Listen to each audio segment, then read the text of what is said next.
5 लाख में अगर फ्रांस जाना चाहते हैं तो ये वीडियो आपके लिए है। वीडियो को आपने ध्यान से देखना है, स्टेप बाय स्टेप सारे मैंने डिटेल इस वीडियो में बनाई है। तो जो लोग स्टडी के बिहार पे फ्रांस में पढ़ने जाना चाह रहे हैं, विदाउट आइल्स जाना चाह रहे हैं, तो उनको चाहिए कि ये वीडियो ध्यान से देखें। अगर आप नहीं भी जाना चाहते तो जस्ट फॉर इंफॉर्मेशन के लिए आप ये वीडियो पूरी देखें, ताकि इन फ्यूचर अगर आप प्लानिंग कर रहे हैं फ्रांस जाने की तो ये आपके लिए कम बजट में बड़ी अच्छी डेस्टिनेशन होने जा रही है। तो वीडियो को स्टार्ट करते हैं।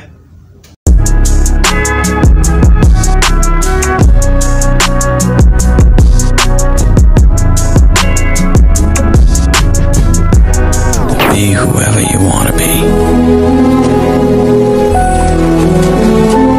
There's no time limit. बिस्मिल्लाहिर्रहमानिर्रहीम। अस्सलाम की फ्रेंड, उम्मीद है सब खैरियत आफियत से होंगे। My name is Babar Ali from study in Europe. Study in Europe is providing caring counselling like Ireland, Finland, France, Denmark, Australia, Canada and much more countries. आज का टॉपिक है, अगर तो आपके पास 5 लाख है और आप फ्रांस जाना चाह रहे हैं स्टडी वीज़ा पे, ऐसा पॉसिबल है, 100% पॉसिबल है। लेकिन इसमें यह है कि आपको विदाउट आइल्स मार्क्स भी अच्छे होने चाहिए, आपकी 4 ईयर बैचलर होनी चाहिए या 16 ईयर स्टडी आपकी कंप्लीट होनी चाहिए, तो देन आप फ्रांस के लिए एलिजिबल होते हैं। तो अगर आप बैचलर प्रोग्राम के लिए जाना चाहते हैं तो आपके मिनिमम 70% मार्क्स होने चाहिए। विदाउट आइल्स भी पॉसिबल है, लेकिन आपकी कम्युनिकेशन स्किल जो है, इंग्लिश प्रोफिशिएंसी, वो अच्छी होनी चाहिए।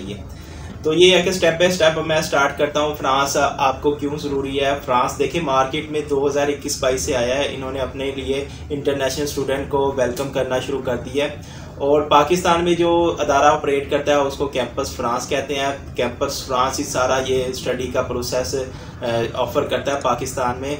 जिस भी यूनिवर्सिटी में आपने एडमिशन लेना है वो वाया कैंपस फ्रांस के थ्रू ही ऑपरेट होगा, अदरवाइज़ आप फ्रांस में किसी भी यूनिवर्सिटी में नहीं जा सकते। अब हम स्टार्ट करते हैं कि आपकी असेसमेंट होनी चाहिए, क्या होना चाहिए, आपकी कितनी क्वालिफिकेशन होनी चाहिए, तो तब आप एलिजिबल होते हैं। देखिए अगर तो आपने 5 लाख में जाना है तो फिर आपने टारगेट करना है पब्लिक यूनिवर्सिटी को। और पब्लिक यूनिवर्सिटी में आपके जो मार्क्स परसेंटेज है, अगर तो आपने इंटर किया हुआ है तो आपके 70% या 80% मार्क्स हो तो देन आपका पब्लिक यूनिवर्सिटी में विदाउट आइल्स एडमिशन हो जाता है। और इसी सेम सिचुएशन को अगर मास्टर के लिए देखा जाए तो आपका 4 ईयर बैचलर होना चाहिए या 2+2 यानी कि 16 ईयर स्टडी आपकी होनी चाहिए मास्टर कंप्लीट, तो तब आप फ्रांस में मास्टर के लिए एलिजिबल होते हैं। तो मिनिमम आपका CGPA 3+ हो तो आपका पब्लिक यूनिवर्सिटी में हो जाता है। अगर 3 से कम CGPA है तो फिर आपको प्राइवेट यूनिवर्सिटी में मिलेगा। अगेन विदाउट आइल्स पॉसिबल है। अच्छा, असेसमेंट की बात होगी। अब ये देखा जाए कि 5 लाख में कैसे हो सकता है आपका एडमिशन। 5 लाख में इस तरह हो सकता है कि आपने अपने डॉक्यूमेंट्स की असेसमेंट करनी है, सारे डॉक्यूमेंट्स कंप्लीट अपने पास रखने हैं। आपने जो है कि कैंपस फ्रांस के थ्रू अप्लाई करना है। कैंपस फ्रांस में जो फीसिस है 274 यूरो से लेके 4000 यूरो तक साल की फ़ीस होती है पब्लिक यूनिवर्सिटीज़ में। इसमें काफ़ी पब्लिक यूनिवर्सिटीज़ आ जाती हैं। आपने अपने प्रोग्राम के मुताबिक और अपनी जो क्वालिफ़िकेशन के मुताबिक प्रोग्राम सेलेक्ट करने हैं, ताकि उसमें आप आगे जाके उधर जॉब भी हासिल कर सकें।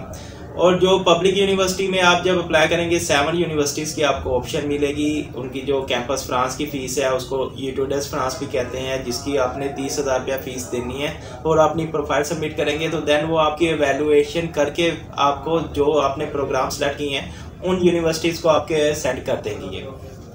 जब आपकी एवेलुएशन हो जाएगी, पब्लिक यूनिवर्सिटीज़ में आपकी प्रोफाइल सेंड हो जाएगी, तब उसके बाद यूनिवर्सिटी का प्रोसेस स्टार्ट होगा। यूनिवर्सिटीज़ आपको एडमिशन्स लेटर ऑफर करेगी। हो सकता है वो आपका इंटरव्यू भी करे, हो सकता है विदाउट इंटरव्यू आपको एडमिशन लेटर दे दें।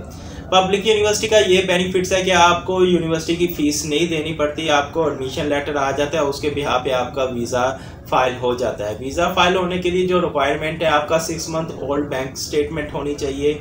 फंड्स की बात करें जाए तो पब्लिक यूनिवर्सिटी में 30 से 35 लाख, और अगर प्राइवेट यूनिवर्सिटी में जा रहे हैं तो 35 से 40 लाख का आपका फंड्स होना चाहिए, जो कि आपने बैंक स्टेटमेंट की शक्ल में शो करना होता है।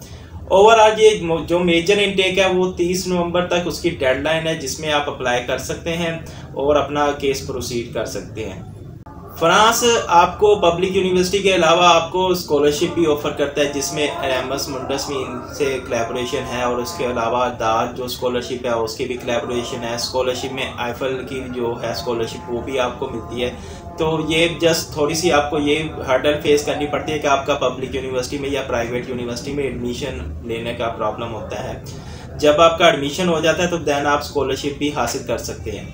वीज़ा रेशो की बात की जाए तो स्टेम प्रोग्राम जो कि स्टेम साइंस, टेक्नोलॉजी, इंजीनियरिंग और मेडिकल, इनमें 95% वीज़ा रेशो है और उसमें आपके स्टूडेंट्स फ्रांस का वीज़ा हासिल कर देते हैं। अपॉइंटमेंट की बात की जाए तो इटली की तरह या अदर कंट्रीज़ की तरह इसका अपॉइंटमेंट का इशू कोई नहीं आता। जब नंबर ऑफ एप्लीकेशन ज़्यादा होती हैं, एंट्रीज ज़्यादा जाती हैं, तो उनकी जो थर्ड पार्टी AEG है उसमें थोड़ा सा चौक होने का टाइम हो जाता है, जो कि आप 1 महीने में वो रिकवर करके फिर आपको अपॉइंटमेंट देना शुरू कर देते हैं। तो ऐसा छोल अगर आपके पास बैंक स्टेटमेंट के अलावा कोई 5 से 6 लाख रुपया एक्सपेंस हो तो आप फ्रांस का अपना एडमिशन से लेके वीज़ा अप्रूवल तक प्रोसेस कंप्लीट कर सकते हैं। तो अगर तो आपको फ्रांस के बारे में अप्लाई करना है, आपको होनी है कि किस तरह अप्लाई किया जाता है, तो आप हमारे नीचे वेबसाइट लिंक है या नंबर चल रहे हैं, इन पे आप हमसे रब्ता कर सकते हैं और अपना केस प्रोसीड करवा सकते हैं। तो मिलते हैं नेक्स्ट वीडियो के साथ। अल्लाह हाफिज़।